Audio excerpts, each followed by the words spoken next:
Well, we're going to get started. Welcome everyone to this Faithify webinar. It's so great that we see so many people here. It looks like 12 or 13 people have joined us. And Helen is reminding us that if you do mute your microphone, that does help us reduce some of the static. And a lot of you are already doing that. So thank you for doing that. I'll start with an introduction.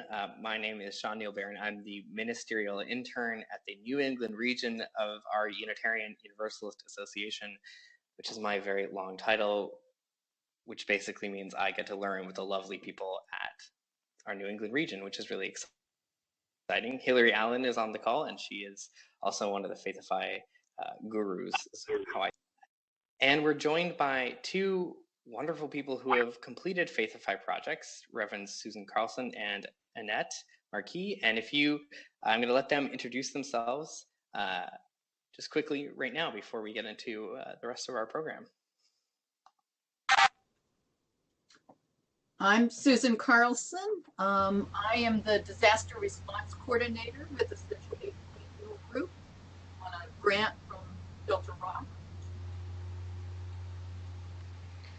And hi everybody, I'm Annette Marquis, and I serve in two capacities in regard to this call. I serve the UUA as the LGBTQ and Multicultural Programs Director, but I also serve as a member of the Living Legacy Project, which is the reason that I'm on this call, because it was through that we sponsored a Faithify fundraising event.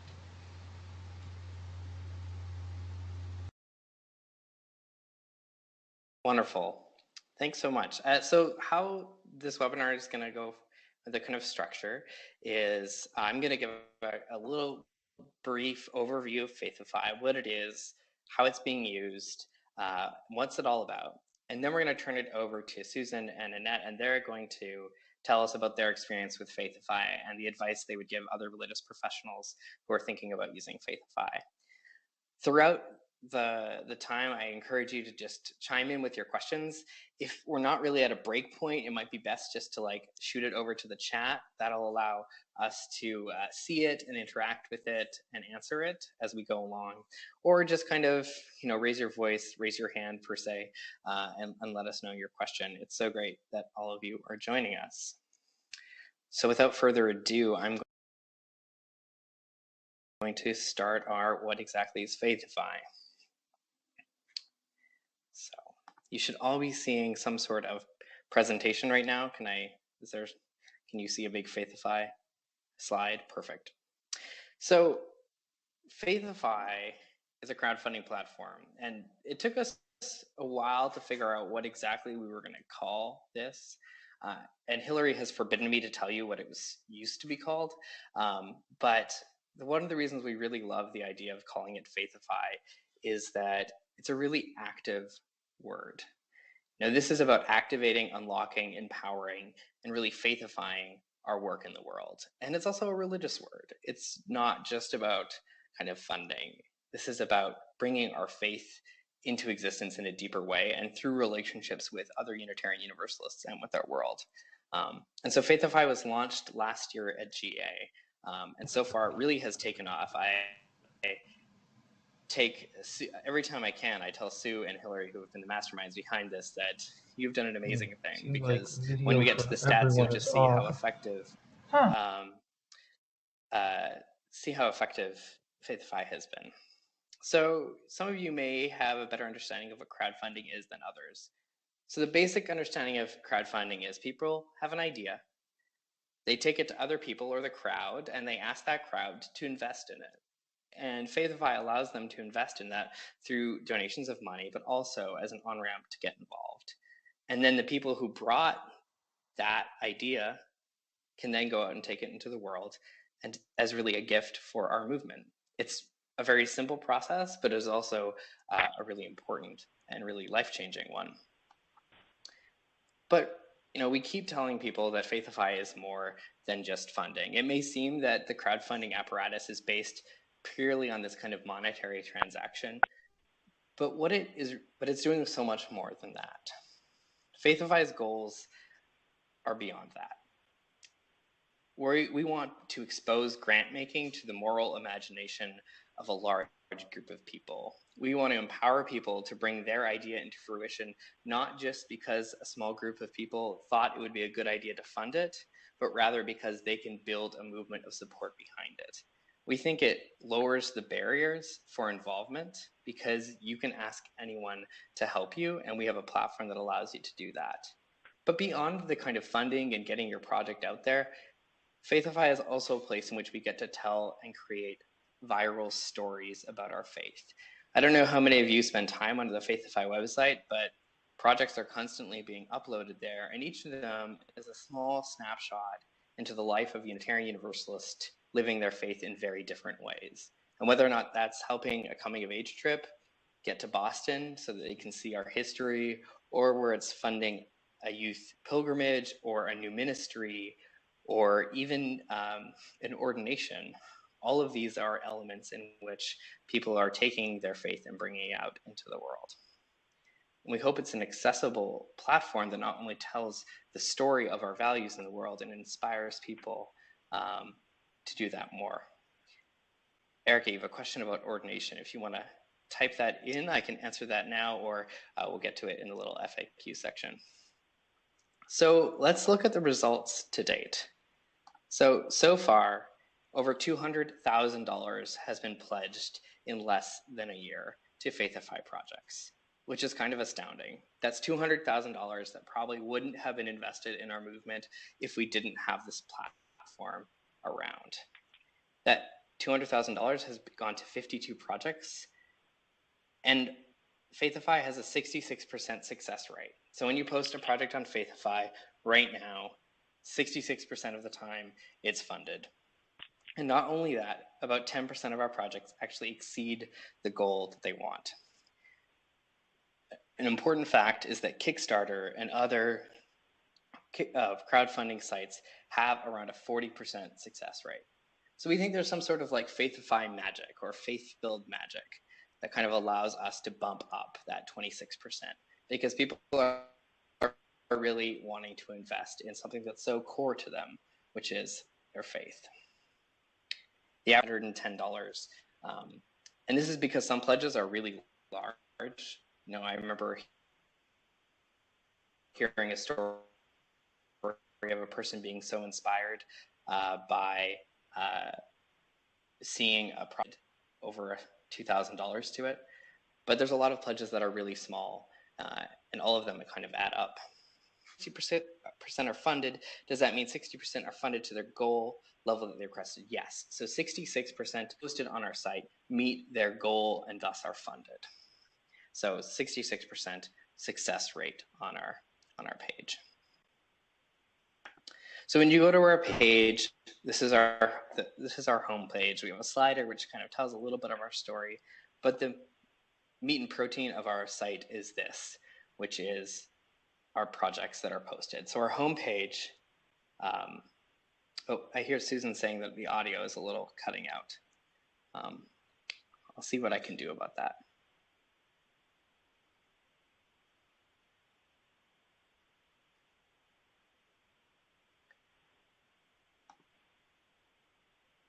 I'm going to turn off my video for a second and hopefully that will help.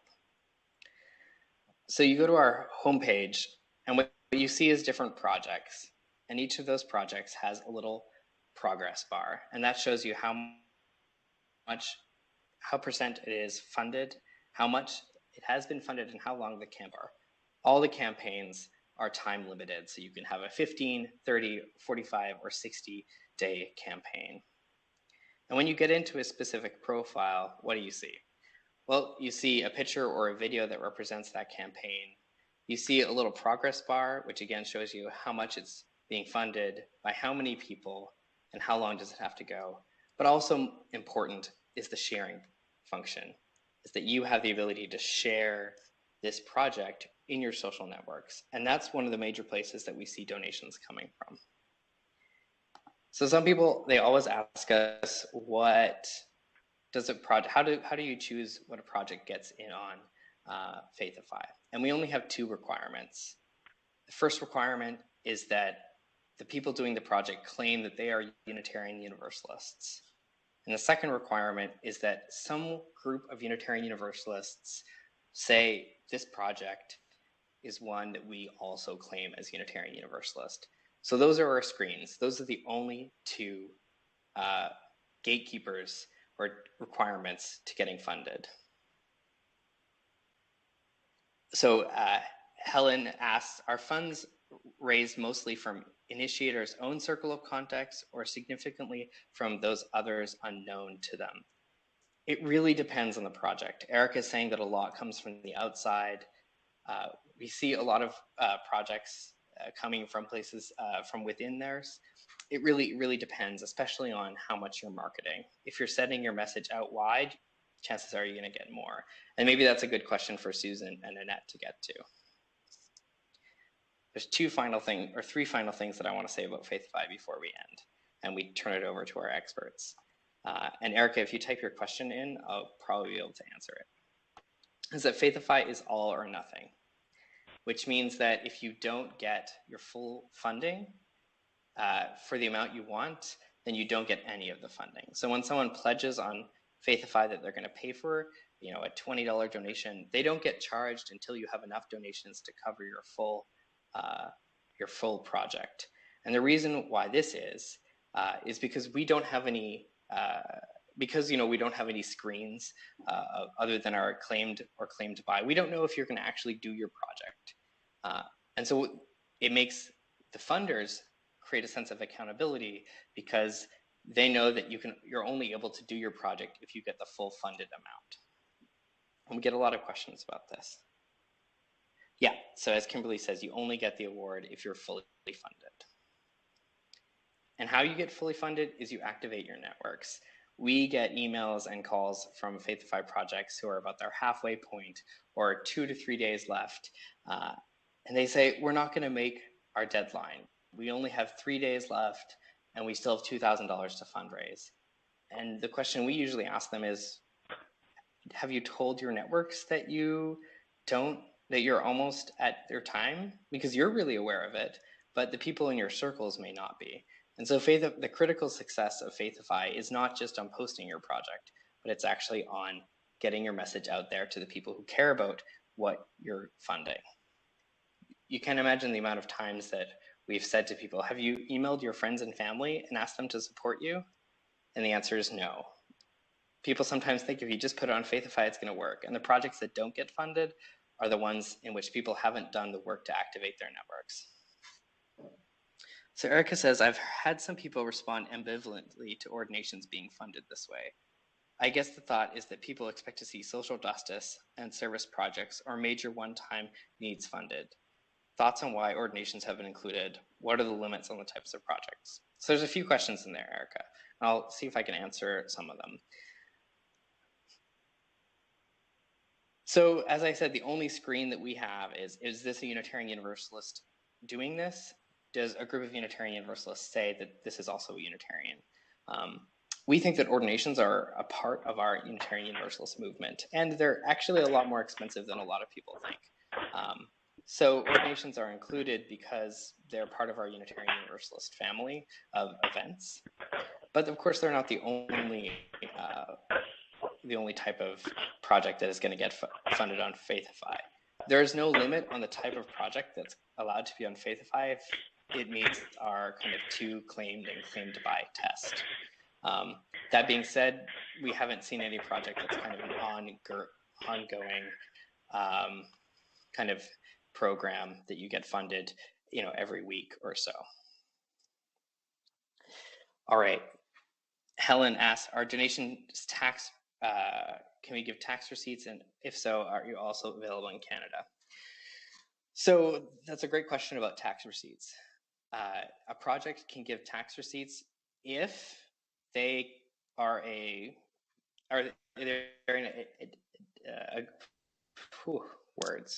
They are a group that actually can give tax receipt free, and you can give out a tax receipt and you post a project on Faithify, then you definitely can give a tax receipt. Faithify has nothing to do with that. The second part is that your project also has to be a tax exempt project within your charitable status. And as a Canadian, I have to say I'm very sad to say that right now Canadians can't post on Faithify because WePay doesn't allow Canadian bank accounts. But if you can find someone in the United States to create a bank account for you, then that can, because you can get a donation from around the world, but you have to have an American bank account to do that. All right. So that's my brief Faithify pitch. And now I'm gonna just wait a second to see if any more questions bubble up, and you can either say those or type them in. And if not, I'm going to turn it over to our two resident Faithify experts, Susan and Annette.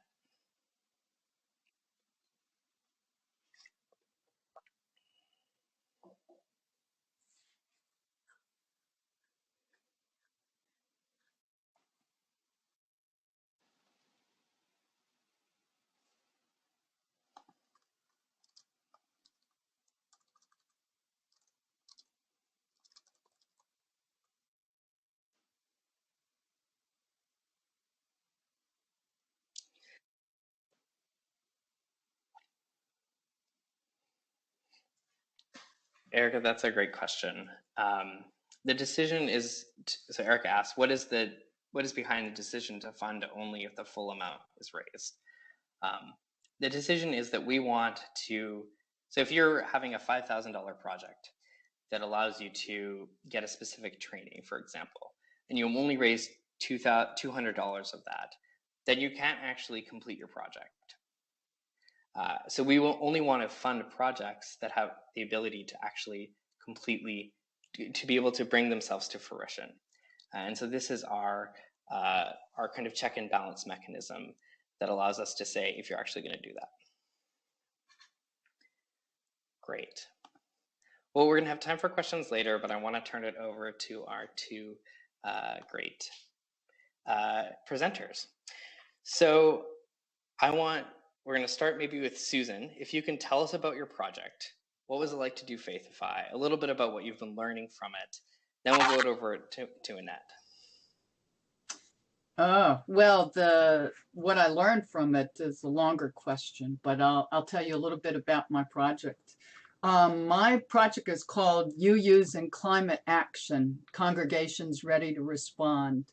And it's based partly on the needs that I've been seeing since Superstorm Sandy hit the metro New York area. And what I've been observing as part of the community of Unitarian Universalists and other faith communities that are responding to disaster, and knowing that climate change is creating more and more disasters all the time. And congregations can take part in the recovering community if they are prepared themselves. So part of my project is to do more preparedness. I've worked with the Unitarian Universalist Trauma Response Ministry, and so we have a preparedness kind of plan. So that would be to have more and more congregations be physically prepared for disasters so that when something strikes, they will be able to open their doors to the community and participate with the community in sheltering volunteers or partnering with other groups. And then there's another part to have disaster response coordinators like myself in each region of the country. And to link those things with education and pastoral care and working with other denominations around climate justice, particularly anti-racism that I observe really happens, and immigration difficulties that happen for immigrants more with the results of the disaster. So all of those parts are part of an entrepreneurial ministry project that I came up with. The Entrepreneurial Ministry Program was started by the UUA and the UUMA, and they chose 26 fellows to be involved as entrepreneurial ministry projects, and mine was one of them. But to be part of that program, you have to commit for 10 years to working on this project, and you also have to pay tuition, which was $2,000 a year. So that was part of my project, was raising the tuition for the first year in the entrepreneurial ministry. And I'll stop there. I can answer more questions later. Thanks, Susan. Annette, do you want to talk about your project, how much you raised, what it's like? Sure, I'd be happy to. Our project, the Living Legacy Project, was specifically to support a matching grant from the UU funding panel for our 4-day event that occurred earlier this month in Birmingham and Montgomery and Selma, Alabama, to commemorate the 50th anniversary of the Voting Rights Campaign. This was a dream of the Living Legacy Project for several years, to figure out how we, in partnership with the UUA and others, could commemorate and honor what happened in Selma, but also to recognize where we are now and what does that mean. What did Selma 50 years ago mean to us today? What does it mean to us in terms of the racial tension that we see in today's world, and how can we use the learning from that time to fuel our work today? And so the Marching in the Arc of Justice Conference was formed with that intention. And when the UU funding panel, which was very generous in their support, said to us, but we want to see that you also have support, and that you have other people who are willing to commit to this. And so they said, you know, the final $5,000 we'll give you only with a matching grant. And it was just about that time that Faithify was launched. And so we thought, well, this seems like a perfect opportunity to see where our support lies. And so we posted a Faithify campaign. Our goal was to raise the $5,000 that we needed as matching funds. We ended up raising about $6,300 directly in the campaign, and probably another 2,000 or so that came in as contributions either before or after the campaign. So we were very pleased with that result. And our campaign was designed to, our Faithify campaign was designed to raise funds for two specific purposes. We wanted to be able to provide scholarships to people to come to the conference, because we knew the travel to Birmingham was expensive. We knew that the conference itself, the registration and so forth, was going to be, you know, at least moderately costly, and that we included bus trips to Selma and food and presenters and all the things that conferences include. So we wanted to be able to provide scholarships to people. And we also wanted to be able to give back to the Selma Jubilee Committee. The Selma Jubilee Incorporated is the local group in Selma that puts on an annual event to commemorate Bloody Sunday and the Selma Voting Rights Campaign. And so this was just one of, I think, the 22nd year that they've put on an event, and we wanted to show our commitment to them. So part of that matching grant was or part of the Faithify campaign was to be able to give a grant to the Selma Organizing Committee. And we were very pleased to be able to be successful in both, and be able to be a sponsor of their event in addition to the putting on our own conference.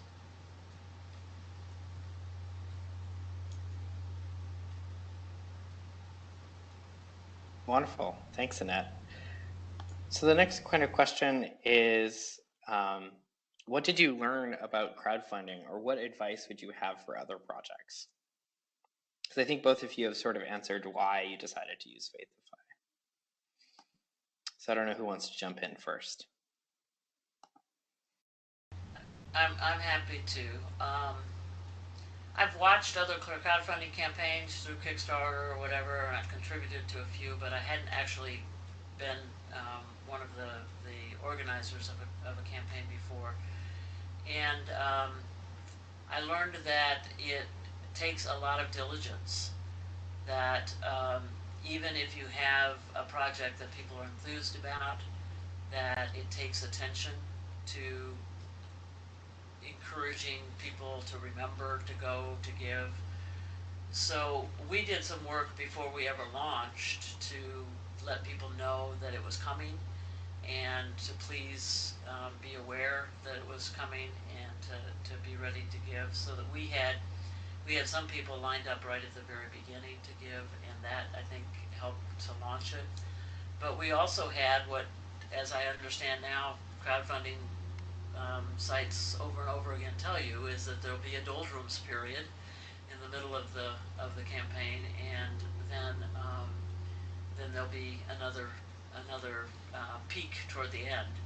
But there was anxiety during that doldrums period about whether we'd be able to reach the goal, and we knew that we had to get to a certain point to feel a level of confidence that we would go over it. And when we got to that point, I think there was a lot of relief that we knew we could get to that next step. But it was there was anxiety in the middle. We also learned that it was real important to have our own networks, and to remind people over and over again that we're there, without hassling them, and without being, without making it too much, but to just kind of keep it in people's consciousness what we were building toward and why it was important. Because as soon as we stopped doing that for a little time is when donations would dry up for a while, and then as soon as we started doing it again, they would we'd get a few more in. So I think those were some key learnings for us from kind of the management end of things.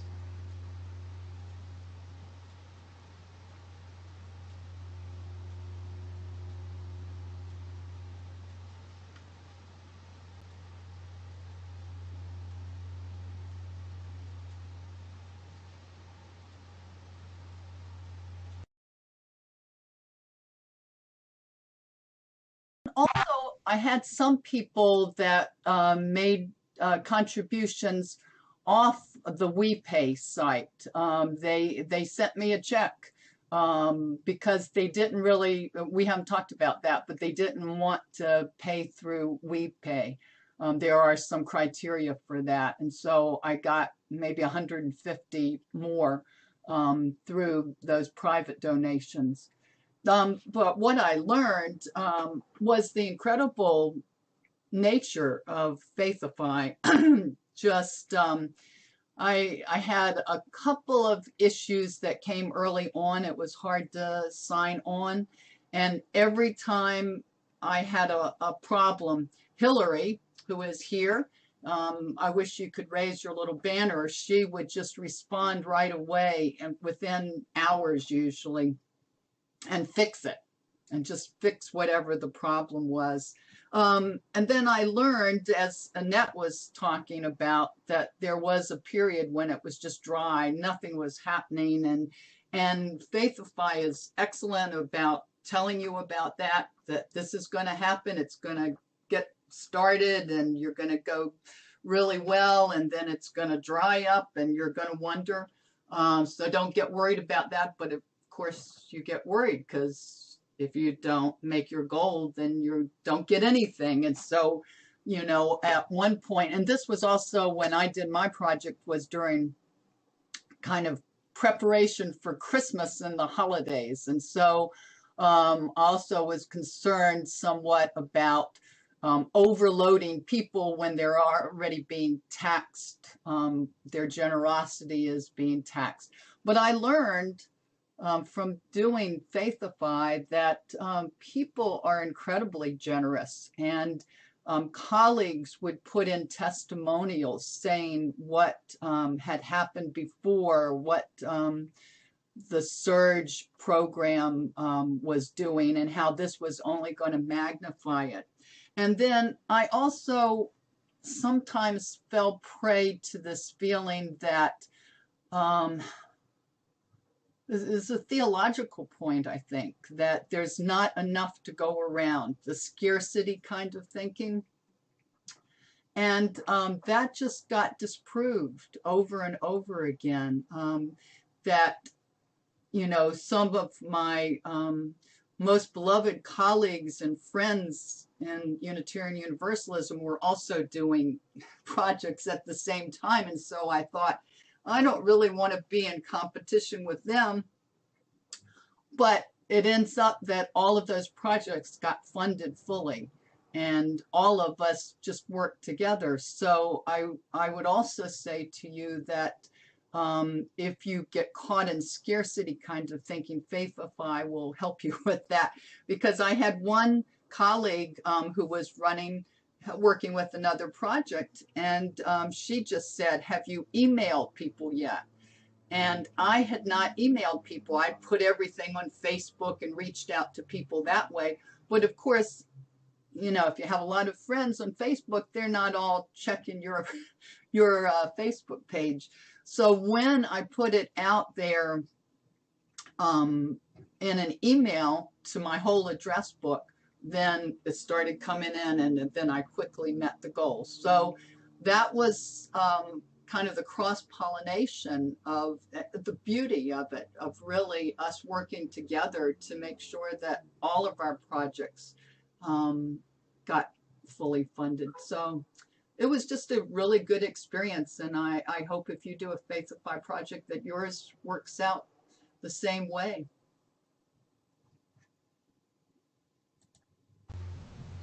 Yeah, I would just add to that, and I saw Suzanne's question about how big a role did the group that was the official backer play in mobilizing people. I would say a huge role from our perspective. The donors were our donors. They were people that were already engaged with the Living Legacy Project in some way, or had some connection to Selma, or some connection to voting rights.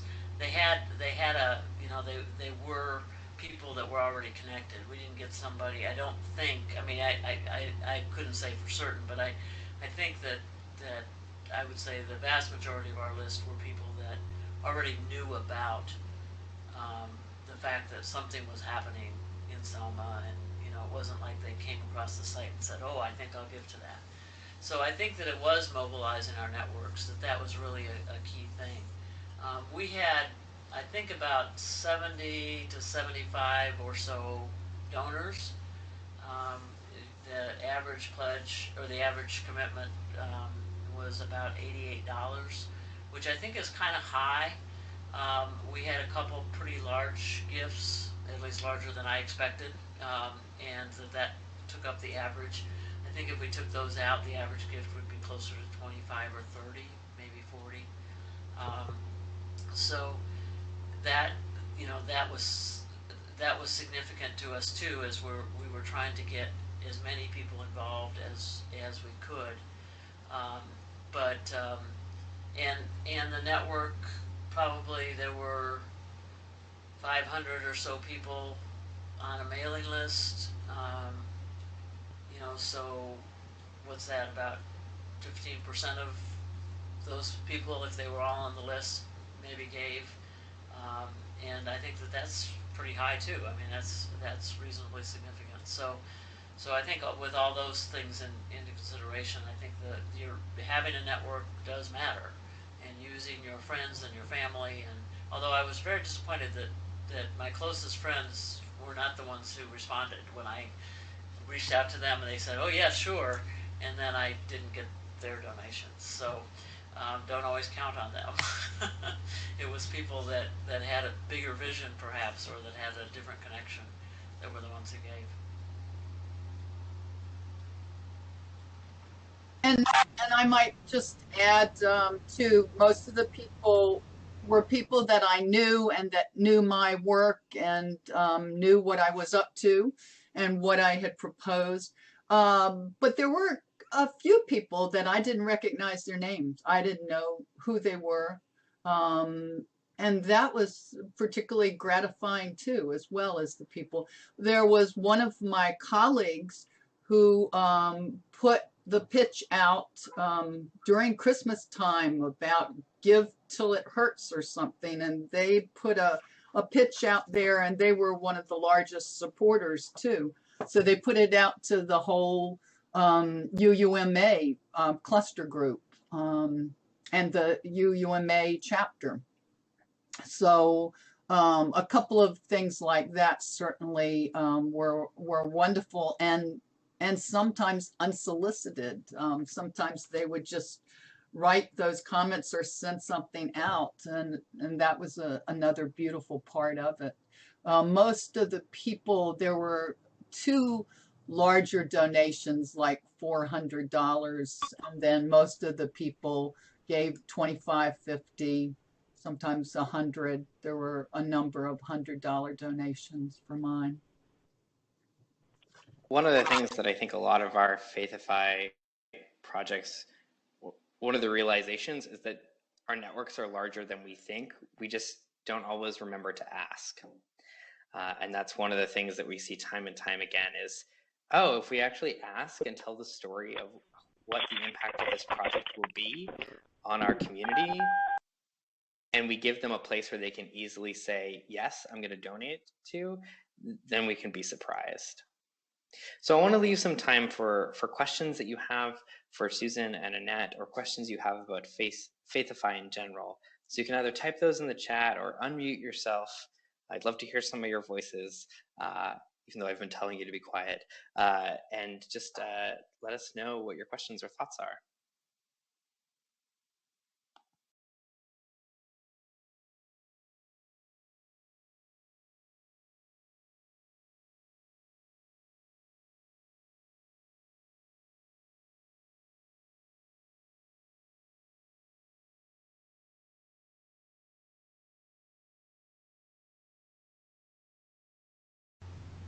I have a thought. This is Annette again, and I have a thought that I didn't speak about. You know, at the end of the campaign, you're sent a list of your donors, and you know, we were able to communicate with them to thank them for their donations and so forth.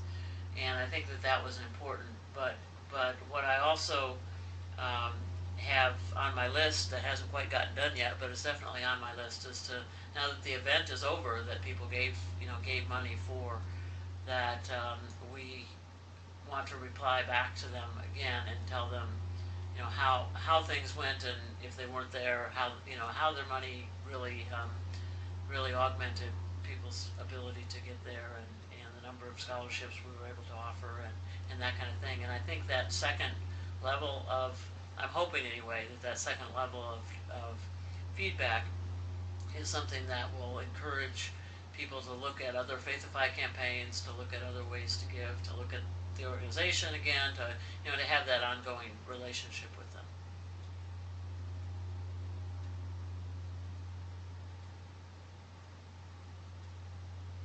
Definitely. Hi. The amount of, oh, go ahead. Oh, sorry. Hi, this is April Hope from the Canadian Unitarian Council.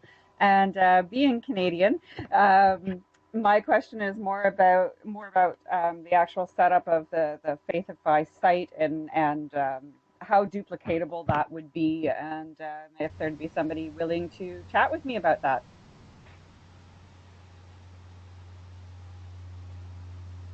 I will tell you that the amount of work that Hillary and Sue have put in makes me think that to duplicate this is not an easy process. But I'm sure that Hillary and I would love to talk to you sometime about that, about what we've learned and what could be useful in the Canadian context. Hey, I love chatting. Thanks. And I see your question, Michael, and I'm so glad that Hillary's on this call, because I think she's going to jump in and maybe provide some thoughts on that. I was just going to jump in on that, and also just to reassure folks that Sean is our resident Canadian on the Faithify team, so he will help us with all things Canada. Michael, so Michael's asked a question about, are there best practices that we're learning about congregational building or capital or growth projects? And I'd say, to be honest, we haven't seen a lot of those so far. I don't think people have really dared to try that yet. In part, that's because it's a crowdfunding website. And so I think some people maybe have interpreted that because the medium is a new medium, that the projects need to be more in the kind of beyond realm. And that's not true, actually, but that's, I think, just sort of how the sort of first impressions have panned out. We definitely want to see capital projects. I talked to a lot of folks at General Assembly last year about stained glass. I thought we were going to kind of be flooded with stained glass projects, and they've not come yet. So, Michael, we'd love to work with you about daring to go there. But so far, we don't have any really best practices on that because it's been a relatively small group that have tried that.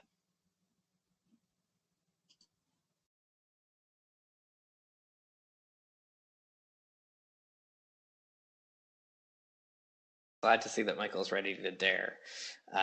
Kimberly asks, has there been success for not justice focused projects like those of more art or spiritual formation focus? Yeah, I mean, Hillary, I'm trying to remember the statistics, so jump in here if this is wrong. The biggest category of our programs or projects are in the beyond category. But we have seen a few projects. I'm thinking of Fire Walking, which is Tony Lorenzo's faith formation program that was funded, that doesn't have a specific justice, but has a more spiritual formation focus. So we've definitely seen projects that have been successful in that realm. Is it better as a group or an individual? I would say it really depends on your project. I think the biggest part of success, and I think Susan and Annette will tell you, is that if you have the time and the ability to do the work promoting before, in the middle, and after. So you really have to, I would suggest that you have your letters written, your tweets planned before you launch your Faithify campaign, because that'll probably help you when you're going. Annie Gonzalez has a question. Can organizations do more than one Faithify campaign? Yes, you can do as many Faithify campaigns as is possible for you to do effectively. So yes, you can definitely do more than one. You can do a recurring one. It's definitely allowed.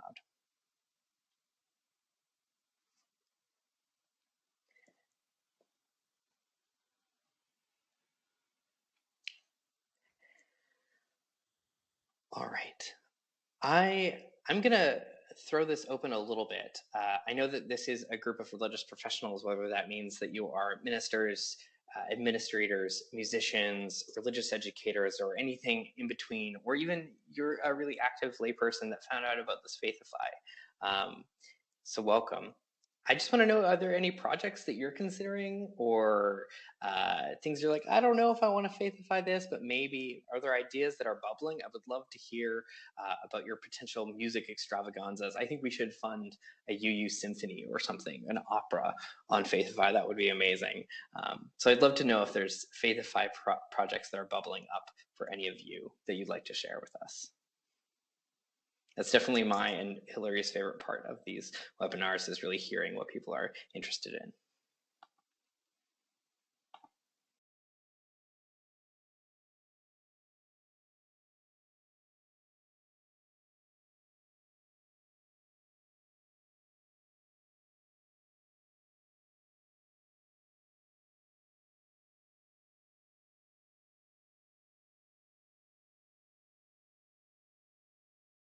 So I see that Anne says that they're considering a UU Young Adult Border Service program in El Paso, Texas, and Juarez, Mexico. That's great. And there's been a lot of young adult and youth pilgrimages and service trips that are being funded on Faithify. So make sure, it's probably great to reach out to some of the people who've done that before to see what their experience was like, to get some tips from them.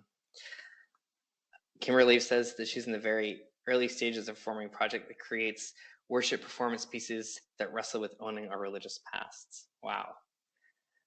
Knowing you, Kimberly, that sounds amazing. And I mean, Erica is already your first funder, but I'd love to be your number 2. So that would be really great to see on Faithify.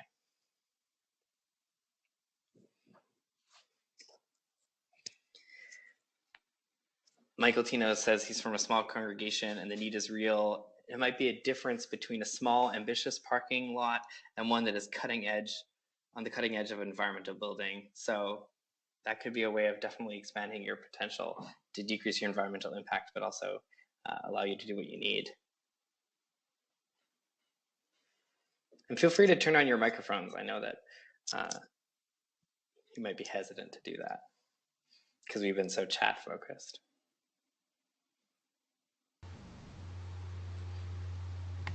This just reminds me, as I'm thinking about it and thinking about all these projects, that one of the things I liked when I was working with the Faithify campaign is how cool it was to go up there and to see all the different campaigns and to really begin to envision the larger UUA and all that it contains, and gave me ideas and thoughts, you know, in terms of talking with other people about things they could do. So I think that there is something to be said for a small congregation like yours, Michael, or any small congregation, to putting something on Faithify that inspires a larger vision. Even if you know that the majority of the funding will be from your congregation, it connects them to the larger in a generous way, and I think it has some real power that way. And we've seen projects that have been for $400 all the way up to $15,000. And there's no amount that is too little on Faithify. With that note, I don't think I mentioned that we at Faithify don't actually take a cut. A lot of crowdfunding websites, they take a cut out of what is raised to fund their overhead. We think of Faithify as the gift from the Mass Bay Clara Barton district to our Unitarian Universalist world. But our payment processor, we pay because they need to fund the transactions, does take a cut, and I believe it is 2.9% plus 30 cents on every transaction. I like to think that each time there's a transaction, they buy themselves a gumball, because that's what I would buy with 30 cents. So the amount shouldn't be a constraint. The only constraint should be how much you think you can raise from your networks, and how much abundance you can kind of step into and cultivate.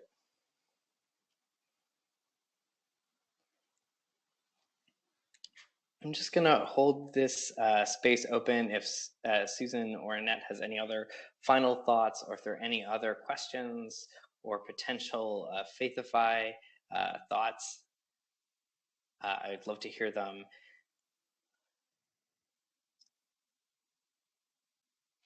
How is it funded if it's not taking a cut? So we have had a grant from the UU funding panel to fund some of our work. It has also been supported by the district, the Mass Bay Clara Barton district, with staff time. And there was also a campaign at GA in, where was that, Hillary? I'm forgetting. That raised a bunch of money to kind of seed it. So it is funded right now by the staff time, but also donations from our UU ecosystem.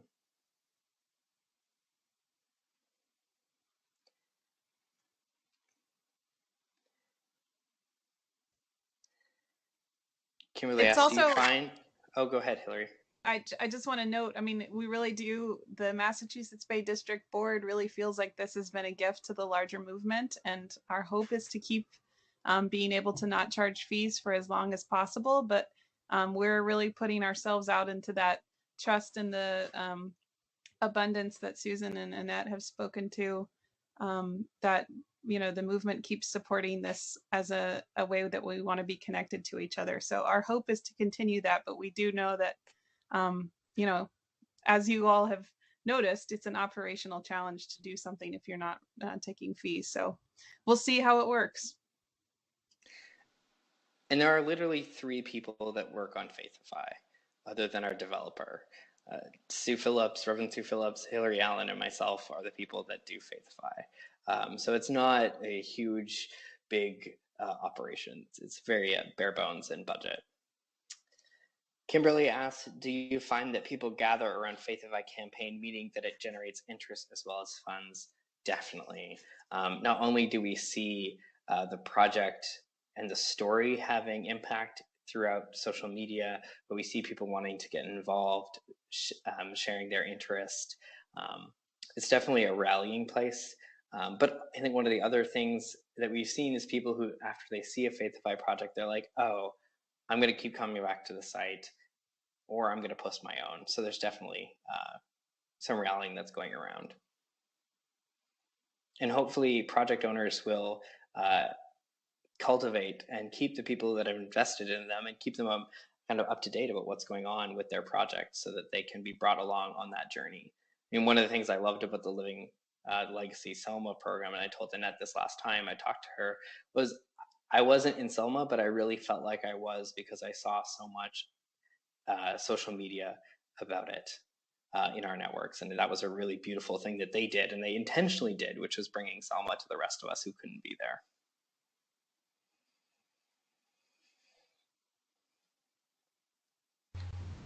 No, I would just say in conclusion that I thought it was a great way for us to, for the Living Legacy Project specifically, to broaden its base, to broaden the interest, and also to get people excited and to feel like they had a place in it, that they were doing more than, even those who couldn't come, that they could contribute to help somebody else come.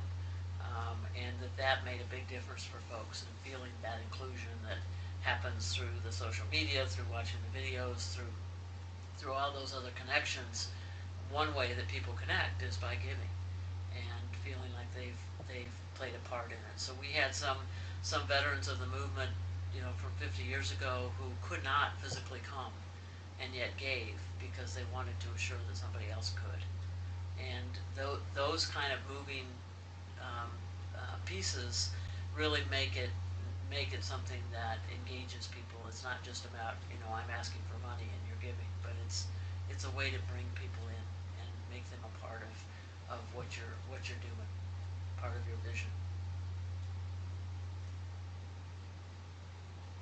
And I just wanted to add that Faithify was one of the only places that I saw where you could actually fund some visionary idea that you had, like the UU funding panel, the different Unitarian Universalist sites, Shelter Rock, for instance. They won't fund individual projects or by an individual, and so there's so much breadth of ideas. If you have an idea and if it's connected to Unitarian Universalism, then it's possible to put it out there and see how it goes. And as Neil has said, that there's a lot of possibility. Sean has said that there's a lot of possibility that it will get funded. So reach for the stars in your dreams and see if it can happen. Well, I don't think I can think of any better words to end. If you do have any questions, I just put into the chat every email that you can ever think of to email, which is mine, Hillary's, and our general info account. Please get in touch with us if you have any questions. We'd love to hear from you. We'd love to hear about the projects that you're thinking about. We'd love to be involved if we can. We have a full breakdown of how to post a project on Faithify. If you go to faithify.org and click how to post a project, there's a video that takes you through that. We didn't get into it in this webinar, but all the information you need is there, and we'd love to help you along that project as well. And I just want to bring your attention to our next webinar, which is going to be on April 23rd from 6 to 7 p.m. Eastern Standard Time. And it's going to be on activating your networks. We're joined by two wonderful people from the UU Class Conversations Faithify project, who are going to talk about how to write your material so that people will want to be engaged, and how to run a campaign that'll really broaden your base and bring people in. Yes, Hillary, I got your email wrong. I'm sorry about that. And we'd love to see you there as well. Let us know. Thank you so much to Susan and Annette for joining us. It was really great to have all of you here, and let us know if you have any questions. All right. Thanks for participating. Bye.